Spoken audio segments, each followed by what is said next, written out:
Of all the harmful misinformation spread over the past couple of years, one of the most disturbing false narratives was targeted at the Nobel Prize-winning human medicine, Ivermectin. What you're about to see will reveal the motive behind the smear campaign against one of the safest and most effective medicines of this era, a medicine that, according to the numerous top scientists I've interviewed this year, could have ended the pandemic before it began. So things are clearly bad, but they're being made even worse by people who have refused to take the vaccine and instead are swallowing horse paste. Horse dewormer. There's no clinical evidence that indicates that this works. It goes beyond that. We actually know that it doesn't work. Ivermectin is ineffective against COVID, but could put you in a coma. It can kill you. It can kill you. Turns out I got COVID. So we immediately threw the kitchen sink at it. All kinds of meds, monoclonal antibodies, ivermectin. One of those drugs he mentioned, ivermectin, is something more often used to deworm horses. We should talk about that. That bothered you. It should bother you, too. They're lying at your network about people taking human drugs versus drugs for veterinary. Calling it a horse dewormer is not a flattering thing, I get that. It's a lie. They shouldn't have said that. Why did they do that? I don't know. You're the medical guy over there. Ivermectin can be a very effective medication. You are more likely to die from taking Tylenol than ivermectin, yet the FDA calls this a dangerous horse deworming medicine. What initially led this was an FDA Twitter account that used the term y'all to express denigration of ivermectin as a horse drug. I have horses. The truth is that the dose that's used for horses by body weight is the same dose that's recommended for humans, but it's formulated and manufactured to a quality standard that's very different. Lots of medicines are used in both animals and humans, so it's not a sufficient argument for somebody to say, it's a horse dewormer. Yesterday, the CDC put out a national advisory on this, warning the whole country against taking this drug, ivermectin, formulated for horses and cows and sheep. With that memo fired to every doctor, then suddenly me and all my early treatment colleagues around the country, we were faced with problems like we'd never had before. I work as an emergency room doctor. And not only an emergency room doctor, I teach advanced trauma life support, a course to other doctors that want to work in the emergency room on how to stabilize patients. We were being told there's nothing you can do. Just wait for Fauci and the FDA to acknowledge a vaccine that they were going to create, and there's no treatment, they said. Why would you want to decrease access to quality life-saving measures for people who are fighting a worldwide pandemic? So it was the first time in history that we ever saw a doctor who could be prosecuted for using a generic, safe, and effective drug for the application that doctor thought was appropriate. My group of five, the core five of us ICU doctors, collectively were some of the most highly published doctors in the history of critical care medicine. Paul Marik is the most published practicing intensivist in the world. As we sit here today, I'm the most published person in my field in history. But when COVID-19 hit, my clinical and academic world was turned upside down. Twitter, in its wisdom, has decided to suspend the account of Dr. Robert Malone. Now, Robert Malone happens to be the inventor of the mRNA technology of making vaccines. His Twitter account has been suspended because he was allegedly spreading misinformation on COVID-19 vaccines. Let that sink in. We have made contributions to our field for decades. So when we find ourselves dismissed, and they'll do that to anyone, you're suddenly fringe. Touted as a miracle prevention and cure by far-right commentators and anti-vaxxers. I'm not, although I've been characterized as a right-wing Proud Boy. This is a bipartisan issue, and the physicians represented here are truly a bipartisan group. Our lives started going sideways professionally. Paul started getting numerous complaints against him that he's never had in his career. For the first time in my entire career, I could not be a doctor. I had to stand by idly. I had to stand by idly watching these people die.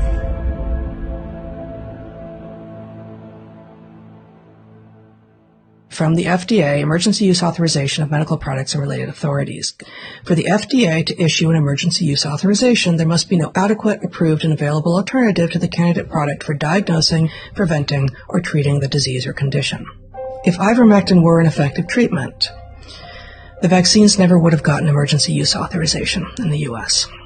If a viable therapeutic strategy existed for outpatients, then the logic supporting universal vaccination with largely experimental products is no longer supportable.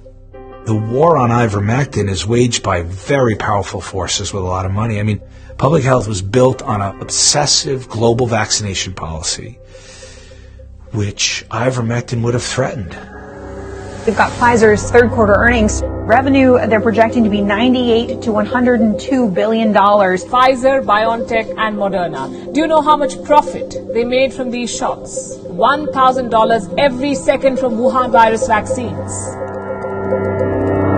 You're talking about hundreds of billions of dollars and geopolitical implications that would be significantly affected if the people had access to a safe and widely available medicine. This is an incredibly cheap drug. It's off license, it's generic, it can be manufactured in huge amounts in India, remarkably low cost. Merck's patent on ivermectin expired in 1996. In 2021, Merck released a statement claiming that ivermectin was not an effective treatment against COVID-19 and bizarrely claimed, quote, a concerning lack of safety data in the majority of studies. It was plenty safe for Merck to distribute widely when it was still under patent, but now they're claiming the safety record is insufficient. Folks need to understand that just because there is an article out there that asserts that something is false, recognize that those are paid.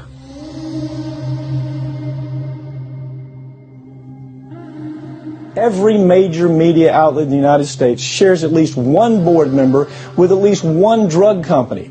Let me put it in perspective for you. These board members wake up, they go to a meeting at Merck or Pfizer, and then they have their driver take them over to a meeting with NBC to decide what kind of programming that network is going to air. They can't be honest and objective about Big Pharma because Big Pharma pays their bills. In fact, one analysis claimed that 9 out of the top 10 drug makers spent more on marketing than they did on research. CNN Tonight. Brought to you by Pfizer. Brought to you by Pfizer. Brought to you by Pfizer. Brought to you by Pfizer. Brought to you by Pfizer. Brought to you by Pfizer. Brought to you by Pfizer. Brought to you by Pfizer. The royal wedding is brought to you by Pfizer. If asked the question, did you know how much influence your former employer had on big media and so on? I have no idea. It is clear that the pharmaceutical industry has a great deal of sway on what goes on. If you can shape the message, then you can shape the world, and that's what they've done. When was the last time you turned on the news and ever got an update about how the rest of the world is handling COVID? A group of South African doctors has launched an urgent court application. They are seeking easier access to ivermectin. Globally, at least 5 countries want to use ivermectin to treat COVID-19, including India and Argentina. There are numerous concrete tests in medical journals around the world that ivermectin does work. The earliest reports we had, one of them we had in Peru, where they got into a good mode of using multi-drug treatment with an ivermectin-based approach that they were crushing their curves. And the president of the Tokyo Medical Association announced to all doctors during a summer surge that they should use ivermectin in the treatment. Within weeks, the hospitalization rates reported out of Japan were lower than at any other time in the pandemic. The real proof positive came when COVID-19 really hit hard in Mexico City. They finally, after lots of struggle, came in with an ivermectin-based multi-drug approach and literally cleared out their hospitals. And then we had reports all the way through that various states in India. In India, the government has been widely promoting the use of ivermectin. State leaders have just declared that Uttar Pradesh is now officially COVID-free. A region with nearly as many people as the entire United States is totally COVID-free. The miracle success of Uttar Pradesh, not one mention of ivermectin being used. In the countries that it has been used, in the countries where the studies are The results are not good. They are overwhelming. They are well over 90% success rate. In the United States, it's a horse dewormer, it's horse paste, and only the illiterate, ignorant, and or unvaccinated use it. The key paradox is if you look at the mortality rate in the United States, one of the most highly funded medical care systems in the world. And what we find is the mortality in the United States is among the worst in the world. If you look at these innumerable failed policies, there's only one way to understand them. They are literally written by pharmaceutical companies. They can design trials to fail, to disprove the use of cheap medicines, and they can make things appear that they don't work.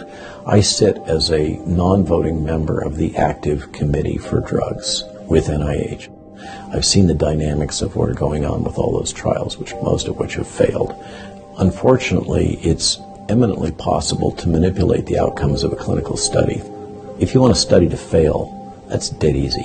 Now their fourth quote-unquote negative study of ivermectin in a major medical journal, and each time is a media frenzy. There was a systematic review looking at randomized controlled trials that have been done, and they found that there was no benefit for ivermectin in reducing mortality, death to COVID-19, no reduction in symptoms or duration of symptoms for COVID-19, so it does not work. People need to understand that academics have been threatened with losing their position and threatened with getting no further research grants if they speak out against the narrative. Guess why that is?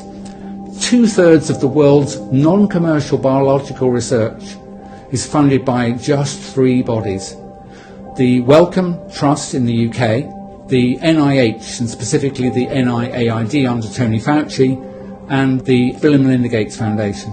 There's this pattern that is consistent with a concerted effort to mislead the public by withholding information using modern technology, media, censorship, really, let's call it what it is, thought control. He could actually control exactly what people think, and that is our job. Yeah. Whenever you have clear-cut evidence that a drug works, you have an ethical obligation to immediately let the people know so that they could have access. What are you telling people is the optimal profile? I want a pill, orally administered, single pill, given for 7 to 10 days, little drug-drug interaction, and low toxicity. Give me that and I'll be really happy. Ivermectin has been used safely for decades, has no known drug interactions, won a Nobel Prize for its success treating humans, and is on the WHO's list of the safest, most effective medicines in the entire world. And it showed an 86% effectiveness to prevent people from contracting COVID. Ivermectin has been used over 4 billion times, and it's used for a wide variety of treatments. Ivermectin has been shown to possess different anti-inflammation, antiviral, and anti-tumor properties. Clinical studies abroad suggest it works. All the studies show that it does have a positive effect. That is the thing about ivermectin. It's not good, it's great. I have never seen an evidence base this large with 81 controlled trials, 10 years of in vitro studies in the lab against a dozen RNA viruses, all showing that ivermectin stops replication. It literally is, in my mind, the single greatest public health achievement in our history of infection control in the world.